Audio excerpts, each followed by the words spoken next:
Bonjour à tous. On voit tout, on démasque tout, ce qui se passe au Proche-Orient. Et comment, là, depuis quelques jours, les États-Unis, l'État profond à la manœuvre, sont en train d'essayer de faire dégénérer régionalement et mondialement la situation en utilisant une vieille obsession à eux, l'Iran. Alors, vous allez voir, je vais vous en parler, c'est une vieille histoire des faucons américains qui veulent la guerre totale avec l'Iran. Ça fait des années qu'ils en parlent, hein. Et à chaque fois, il y a des prétextes différents, vous allez voir. Mais à travers cette affaire, ils ciblent les BRICS.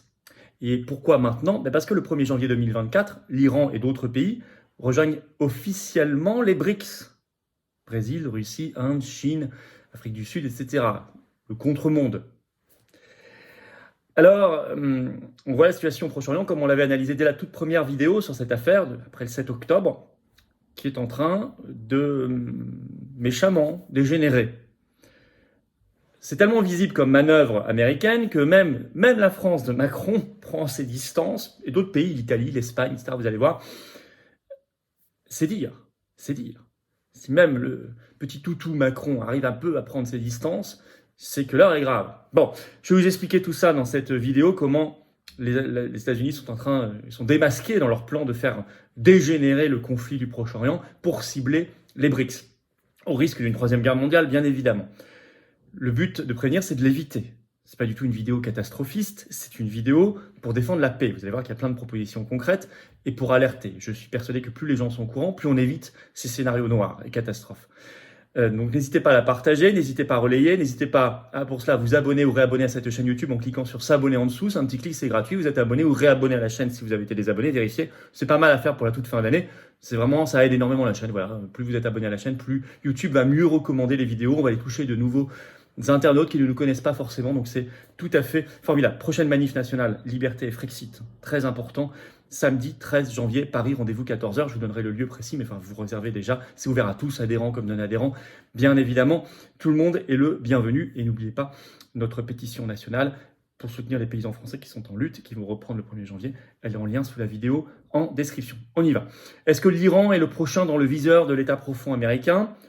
Dans cette vidéo, alors, je vous préviens, inutile de me mettre en commentaire, je n'ai aucune sympathie pour le régime iranien, je précise les choses, on fait de la géopolitique ici, hein, on s'élève un peu en termes d'analyse stratégique, on juge des pays, des situations géopolitiques, non pas même pas des régimes, on essaie de prendre de la hauteur par rapport à tout cela, voilà. Bon, inutile donc d'essayer de tout mélanger. On n'est pas là pour tout mélanger, on est là pour tout clarifier. Mais je sais que l'essentiel d'entre vous, vous le comprenez parfaitement sans même j'ai besoin de le dire, mais ça va mieux en le disant. Alors, les États-Unis cherchent manifestement une déflagration régionale, voire mondiale, en fait, avec en ligne de mire derrière les BRICS. Alors, ils s'énervent beaucoup en ce moment contre les BRICS. Vous savez, j'ai fait une vidéo récemment sur la révolution colorée qu'ils essaient de mener actuellement en Serbie. Allez la voir, elle vous a beaucoup intéressé d'ailleurs. C'est la même optique, hein. Serbie, vue comme alliée de la Russie, les BRICS. Là, vous allez voir l'Iran qui rejoint les BRICS, donc la Russie, la Chine. Voilà. On est dans quelque chose de très très cohérent, mais c'est vrai que ça s'agite beaucoup en ce moment. Ça s'agite beaucoup côté État profond américain, de la Serbie, là le Proche-Orient. Bon. Alors, le conflit effectivement au Proche-Orient semble s'étendre et dégénérer depuis quelques jours. Long article, on analyse dans Euractiv ce 27 décembre, le titre « La guerre à Gaza durera encore de nombreux mois selon Israël, alors que les craintes que le conflit fasse tache d'huile se multiplient ». Et alors l'histoire que ça va durer encore de nombreux mois, c'est l'expression utilisée par le chef d'état-major des armées israélien Halevi, qui l'a dit le 26 décembre en conférence de presse, ce qui n'est évidemment pas une bonne nouvelle vu le carnage.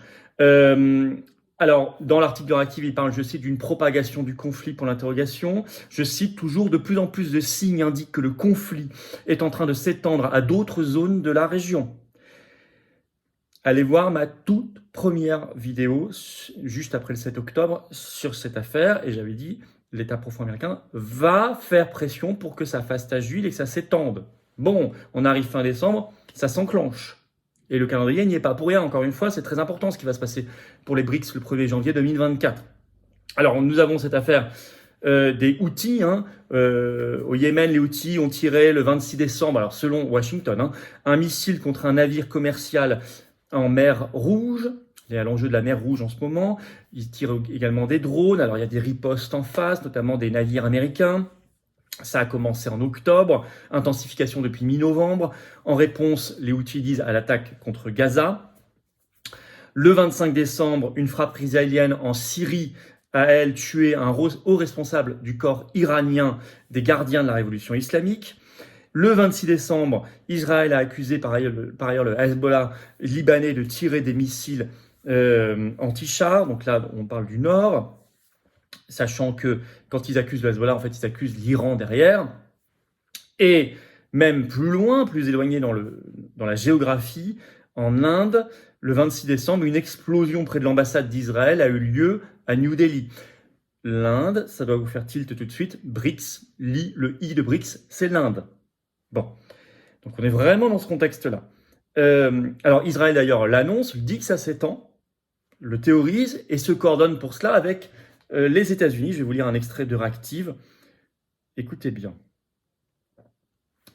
Nous sommes dans une guerre sur plusieurs fronts et nous sommes attaqués sur 7 terrains, Gaza, le Liban, la Syrie, la Judée-Samarie, c'est-à-dire la Cisjordanie, l'Irak, le Yémen et l'Iran, a déclaré mardi le ministre israélien de la Défense, Yoav Gallant, aux législateurs, en mentionnant 6 endroits où des militants soutenus par l'Iran sont actifs, en plus du territoire iranien. Nous avons déjà réagi près des mesures dans 6 de ces endroits, a-t-il précisé. Mardi, le ministre israélien des Affaires stratégiques, Ron Dermer, a rencontré le secrétaire d'État américain Anthony Blinken et le conseiller à la sécurité nationale Jack Sullivan à Washington pour des entretiens sur la guerre. Donc vous voyez, c'est très coordonné. L'Iran est au centre de ce grand jeu américain comme cible. D'abord, avec cette étrange opération américaine en mer Rouge, dont même la France, l'Italie et l'Espagne se détachent. Article de Réactive, le 28 décembre, tout récent qu'il l'analyse, le titre « Sécurisation de la mer Rouge, l'initiative des États-Unis peine à convaincre ». Parce que c'est un peu gros, hein, c'est un peu gros sabot quand même. On voit bien que c'est plutôt là pour envenimer la situation plutôt que pour la régler. Même si officiellement, c'est là pour la régler, bien sûr. Elle s'appelle cette opération Prosperity Guardian, gardien de la prospérité, présenté comme une, je cite c'est le mot américain, une coalition de plus de 20 pays selon le Pentagone pour protéger les navires.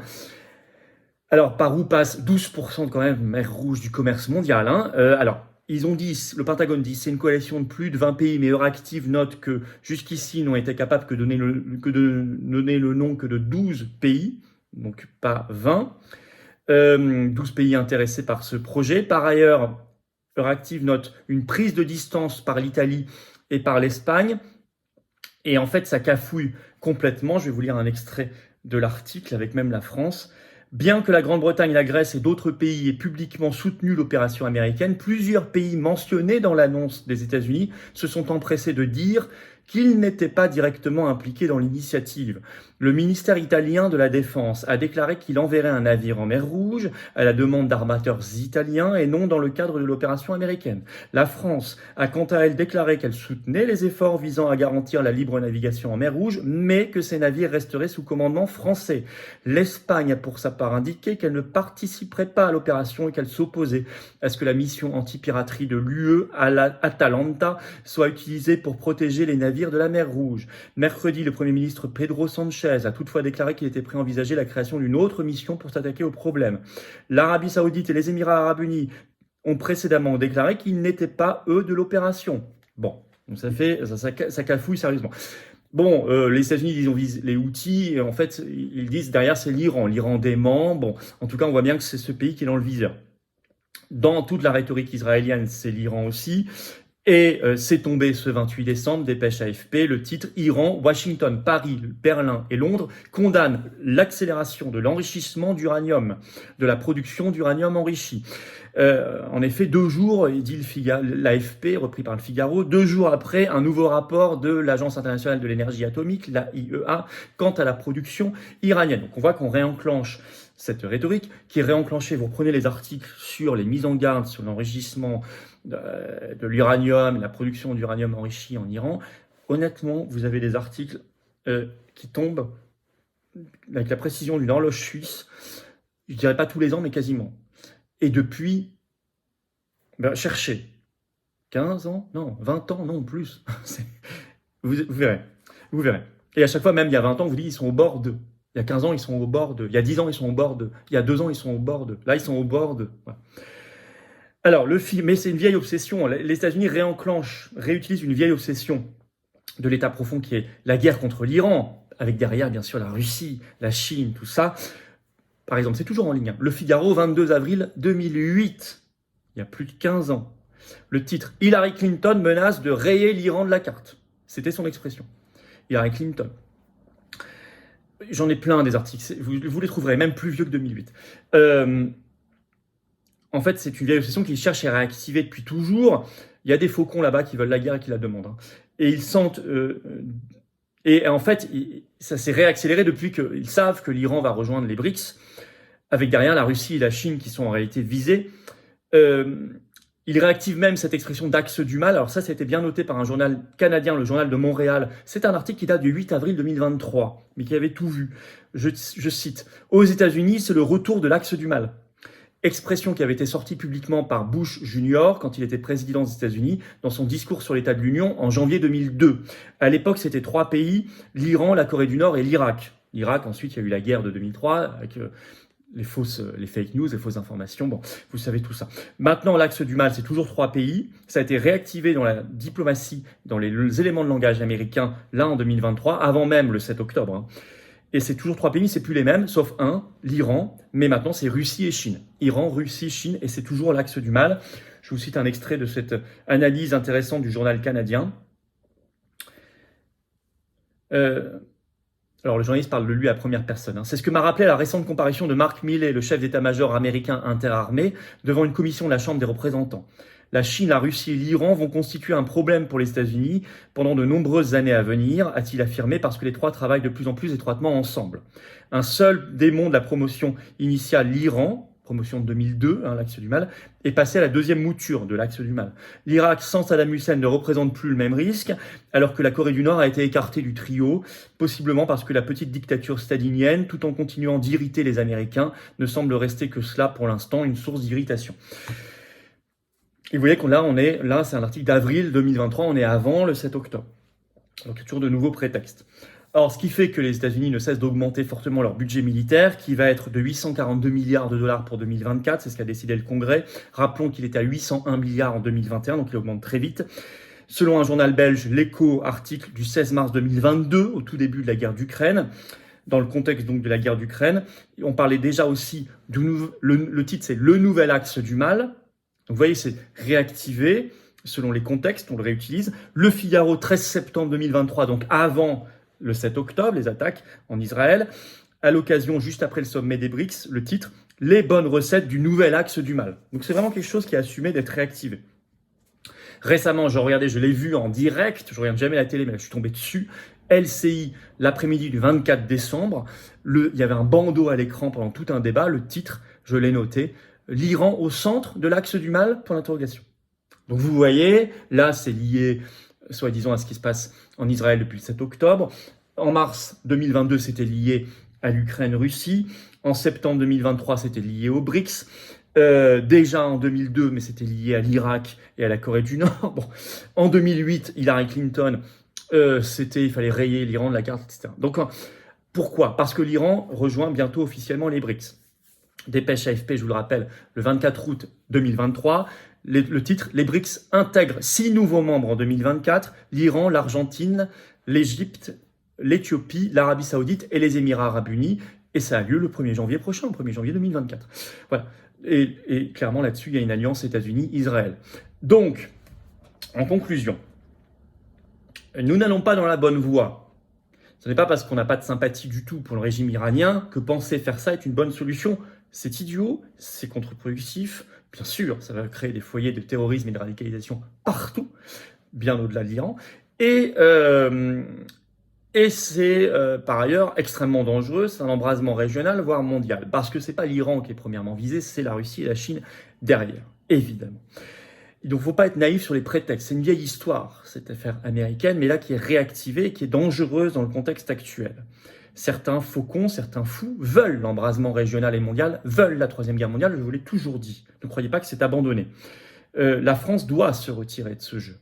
Elle l'a fait déjà un peu timidement, mais elle l'a fait quand même sur l'opération en mer Rouge. Elle doit aller beaucoup plus loin. Et elle doit prôner la désescalade et la paix, évidemment. Elle doit travailler avec les BRICS, comme elle doit travailler avec les États-Unis, avec les autres pays européens et tout le monde. Il n'y a pas de problème. Mais il faut aussi travailler avec les BRICS, pas les voir comme des ennemis, les voir comme des partenaires indispensables, parce que le monde est comme ça, qu'ils ont pris une importance économique et géopolitique telle qu'il serait fou et suicidaire, je vous le dis comme je le pense, de considérer que ce sont des ennemis à vie. Ça n'a aucun sens. Ça, c'est la vision de certains profiteurs de l'État profond américain. Ça n'est pas la nôtre. Ça ne doit pas être la nôtre, en tout cas, si on veut vraiment défendre le bien commun, l'intérêt national et la paix du monde. En tout cas, c'est notre objectif à nous. C'est écrit là. Voilà, n'hésitez pas à partager cette vidéo. Elle me semble riche, importante et concrète. Très importante pour 2024. N'hésitez pas à la relayer. N'hésitez pas à vous abonner ou réabonner à cette chaîne YouTube en cliquant sur s'abonner en dessous. C'est un clic, c'est gratuit. Hop, vous êtes abonné. Bravo à vous, on a dépassé les 473 000 il y a quelques heures. Grâce à votre mobilisation, continuez de vous abonner ou de vous réabonner. Grand merci. Grâce à vous, les vidéos vont être mieux recommandées par YouTube. Et puis 13 janvier, après-midi, samedi, ouvert à tous, adhérents comme non-adhérents, manif nationale, liberté et Frexit, notez bien, et je vous attends aux patriotes. Voilà, profitez des quelques heures avant fin 2023 pour défiscaliser adhésion, réadhésion et dons, parce que c'est comme ça, c'est permis pour vous, c'est prévu par la loi. 2/3 de défiscalisation, baisse concrète de vos impôts. Si vous adhérez, réadhérez ou faites un don, ça sera toujours valable en 2024, mais le 1er janvier 2024, les compteurs fiscaux, vos compteurs fiscaux sont remis à zéro. Donc si vous voulez défiscaliser et profiter en 2024 d'une baisse d'impôts concrète, c'est maintenant qu'il faut le faire, il reste quelques heures. Adhésion, réadhésion, c'est le premier lien sous la vidéo en description. Ce lien est également en commentaire épinglé. Une petite fiche maintenant sur l'écran et dans quelques secondes, un lien sur l'écran, vous choisissez. Faire un don de soutien au mouvement, deuxième lien sous la vidéo en description, ça permet de faire plus d'actions. Adhérer, réadhérer, ça permet d'être dans l'action. Ça permet de rejoindre des gens, de les connaître, qui pensent comme vous. Vous soyez en métropole, outre-mer ou à l'étranger, partout on est là. Plus grand mouvement souverainiste et de défense des libertés et de la paix de France, largement, les patriotes. Et j'ai l'honneur de le présider. Venez, profitez de la défiscalisation. 2/3, ça veut dire que vous mettez 600 €, ça enlève 400 € de baisse d'impôt. Hein. Vous mettez 6 000 €, ça enlève 4 000 €. Vous mettez 60 €, ça enlève 40 €. Vous mettez 6 €, ça enlève 4 €. Bravo aux donateurs, aux réadhérents. Bienvenue aux nouveaux adhérents patriotes et vive la France.